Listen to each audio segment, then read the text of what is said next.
Hi, Angela. Hi there. How are you?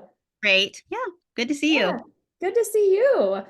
So today we have Angela Christensen Fisher with us, and Angela had mentioned in our group, she's part of our Re-Energizing Professional Women's group.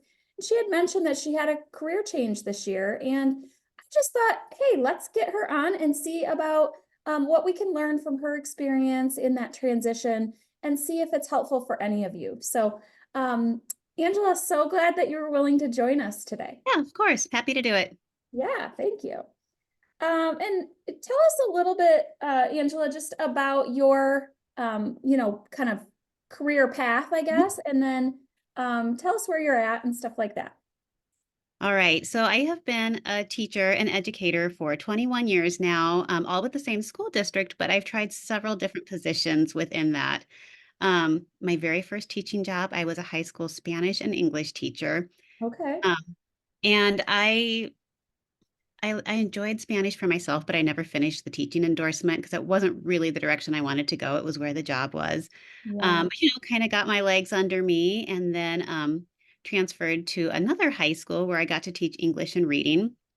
I had always thought that I would be like a writing teacher primarily, Okay. but that's just never the way it happened. I taught some English and lots of reading, and it turned out that I really loved working with struggling readers, smaller Okay. class sizes, really working with them. So I did that for quite a while, both at high school and at middle school. But it was one of those things I just didn't know if I could do it for another 20 plus years. Yeah. Then one day I got this email that they were looking for people who wanted to become school librarians.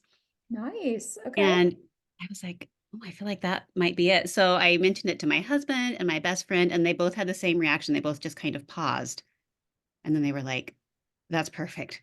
So I started the training Oh, for that. And I had never gotten my master's degree because any of the paths that I would think of, I was like, I'm just not really sure that's what I want. right. And Yeah. when this one came up and I could get my librarian endorsement and my master's degree through one program, and we had three kids. My youngest was two, and I was like, oh, I don't know, but I love school. I Right. went back to school and was working on finishing that. And then I got hired to be a school librarian in elementary, which Okay. was a whole different world. Yeah. And to be completely honest, the first 2 years were horrible. Horrible. Aw. I knew I loved children, but I had never worked in that kind of setting before, and I just didn't know how to do it. Yeah. But that's a long story, which we can go into at some point if we want. But I did, I learned to love it. I got some good coaching help within that. Yeah. And I learned to love it. But I always kind of wanted to get back to high school. Yeah. And so Okay. then this year, our school district opened a new high school. And I had worked with the administrators before and knew I really liked them. And so I really wanted this position. Yeah. So I applied and they hired early in the year. They hired in the fall for the next school year.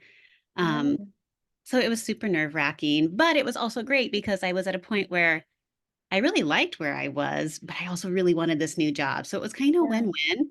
Um, and I applied and I got the interview.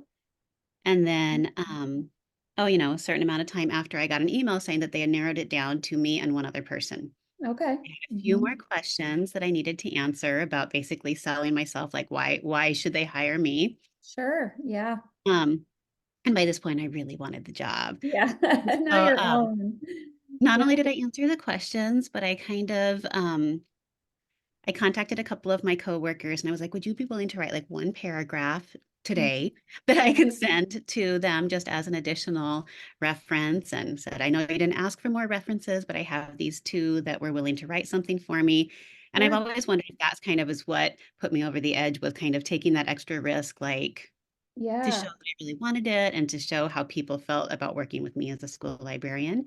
Yeah. And got this job and this is my dream job. I just have had such a great year. I've loved the staff, I've loved the students, I love the work that I'm doing. So it's Nice. a long process, I feel like, to find it, but Yeah. I am in a place where I'm like, I can definitely do this until I can retire and maybe longer, like if it Right. continues going this well.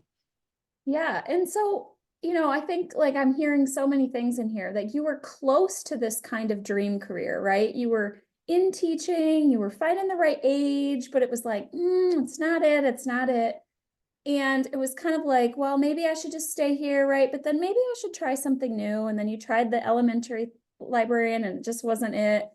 And so it's like, I think I just hear like you were willing to continue to let go of that safety a little bit of what you knew to go, "Ah, that's just not it yet. I'm going to keep trying." So just really acknowledging that. That's pretty, that takes a lot of guts, especially when we're close in a career path. It's like, okay, I like some of this, right? Um, so just giving you a little kudos for that. So Thanks. what have you noticed? Well, first of all, just what was so appealing for you kind of on a personal level about that role? Um, well, getting to open a building is like something that doesn't come about very often. And so, and it came at the right time where I don't think at other points in my career I would have had the confidence.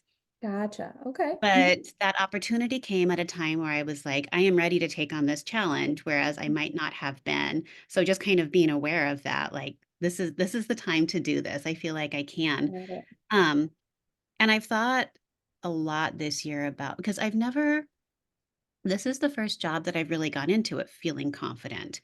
Like, I mean, Gotcha. you're saying there's so much learning.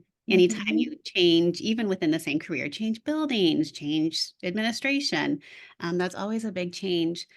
Um, but this year I haven't been afraid of trying things. I have felt like I know what I'm doing and I know how to help other people.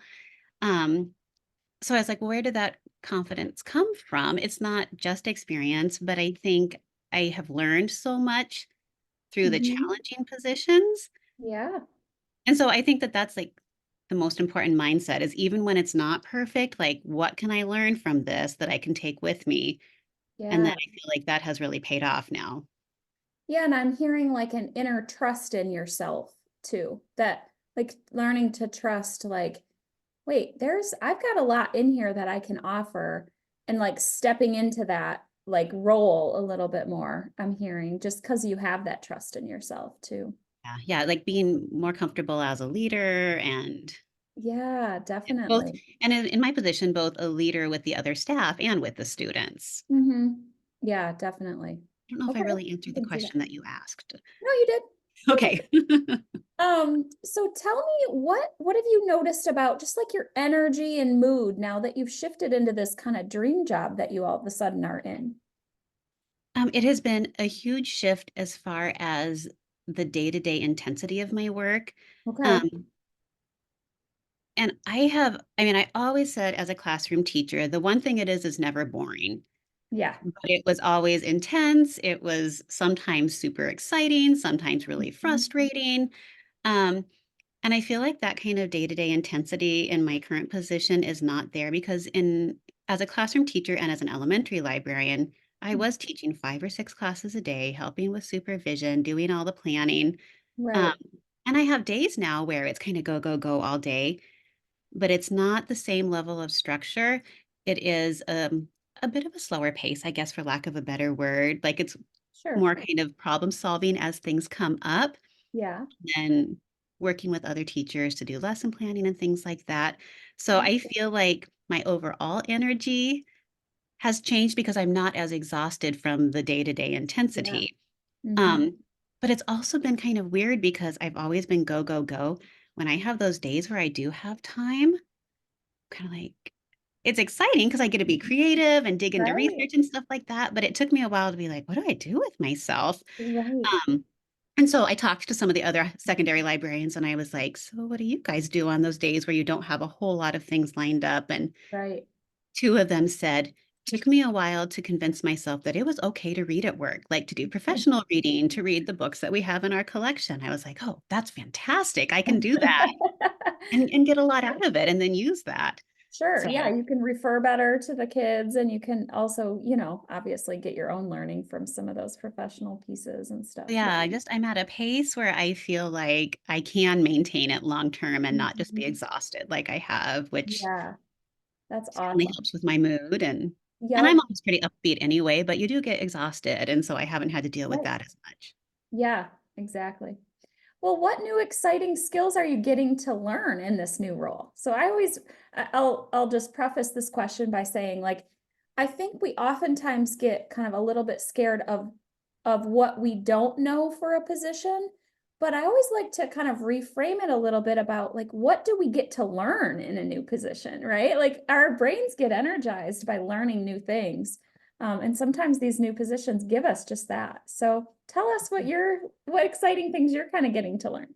We have some really great technology in my new library. We have a green room space for video recording, Nice. Okay. um, and we have a podcasting space. And Cool.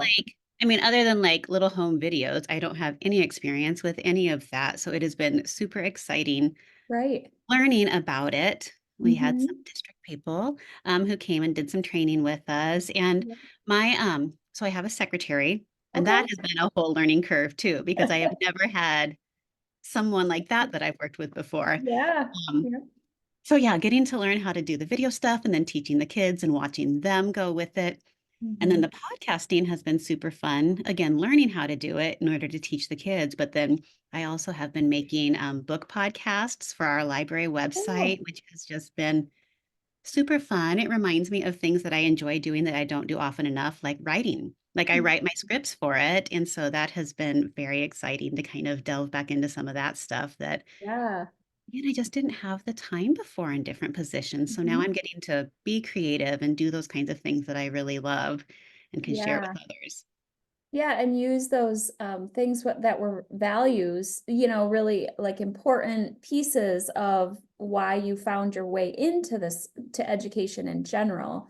You thought you were going to get to do writing with the kids and things like that, and it just didn't materialize like you thought. And so now it's like, oh, I'm getting back to the things that drew me in here in the first place. Yes. Yeah, it's So great. so good. Yeah. I love using, taking some time to think about if we're in a career where it's just not feeling great, right? To really think about, okay, why did I get drawn to this in the first place? Because sometimes there's some clues there about what was important and how you got here, and maybe that it didn't materialize the same way as you thought it would, or your research imagined, told you it would look like. And it might just be that the place you're at, it looks different than it could in another role, a similar other role. But so just for our listeners to remember, thinking about why did I choose this? Or if you weren't really intentional about that, starting to take stock of that and starting to pay attention to what do I like and what would I want in my next job, right? So be that more intentional next time. So, okay. Yes. I think that makes a lot of Um, yeah. What advice would you have for professionals who are kind of considering a change and it feels kind of like, oh, this is a new step for me, or it feels like a big change? uh, um, I I mean, I've always done things like you said, kind of within the same area. Like I've always Yeah. been in the same school district. I have always been in a teaching role. Yep. Um, so I can't really speak to a big career Sure. change. It's so Yeah. different. But I just I think it's so valuable. Change in itself, I think, is so valuable. Mhm. Because it is scary and Yeah. intimidating, and that learning curve at first just feels like a lot. But Yep. I think if you do have that mindset of learning from the change, being not afraid to try new things. I remember one new position that I took, which I ended up absolutely loving. But I was so frustrated because I'd been in my previous school for, I think, 8 years. And then I went to this one, and it was simple things like before I can do X, I have to figure out how to do A, B, C.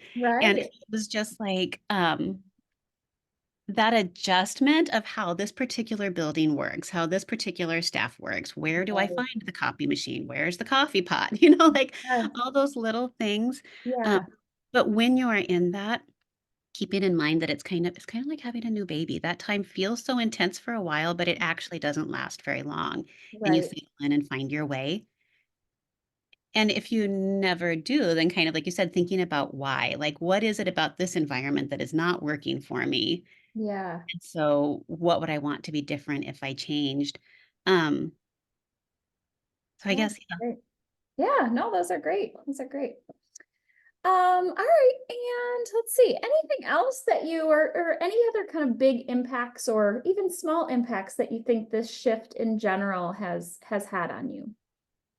I will talk about it from the perspective of my previous job in the elementary school versus Okay. this one now. Okay. Because like I mentioned, those first 2 years were really bad. Yeah. And some of the advice that I was getting from my leadership was not helping at all. It was making me Hmm. more stressed. It wasn't helping me problem solve. I was not finding solutions, and I just wanted to get out of there.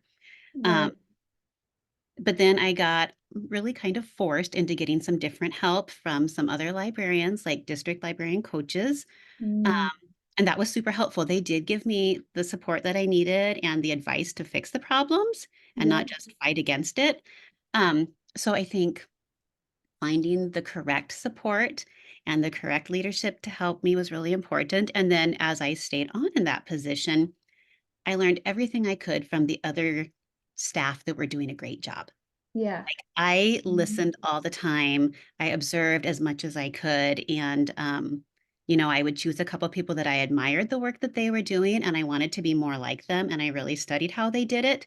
And then I Right. tried to practice those things. And that was a complete game changer. Okay. Like Hmm. really finding those strong models and Yeah, I trying love to that. build off of what they're doing. Yeah. And then those are the things I think that I took into my new job that helped me have the Yeah. confidence because I was like, I've learned this, this, and this. I've learned what's helpful. I've learned what's not helpful. And now I Mhm. feel ready to solve more problems on my own. Yeah. And I love, there's almost like two or three layers there that I'm hearing. It's the one about, yes, I need to ask for help or I need to go be willing to seek that out, right? But also that I'm going to look for the people that are doing this the way that I feel like matches me most or is the quality I'm looking for, right? And then also there's a sense of, oh, almost like realizing how much value there is in observing and in our own learning, right? Like observing others is actually a really good way for us to learn and try something new. It's like it gives us that like I guess model like you said, yeah, to jump off from and to feel like we have the confidence to try it ourselves in our own way. So love that. Yeah. So much good stuff in there. All right. Thanks. Well, thank you so much, Angela. And this is a great little conversation. Our goal is really just, again, just for the audience listening, to just give you a little chance to hear what the experiences are of others switching jobs or careers. Switching isn't always necessary, especially if you're feeling like you like a lot of your work, but it is possible, even though sometimes it feels like it's not, right? So we're just going to bring you some conversations like these over the next few months, just so that you can hear other regular old people trying to make all these same life decisions that you are. So, Angela, thank you so much. I'll touch base with you after I stop the recording, so just stay on for a minute. All right. Sounds good. And Thank everybody you. else, have a great day. Great. I'm thankful you were able to listen today, and I hope you find some calm in your chaos.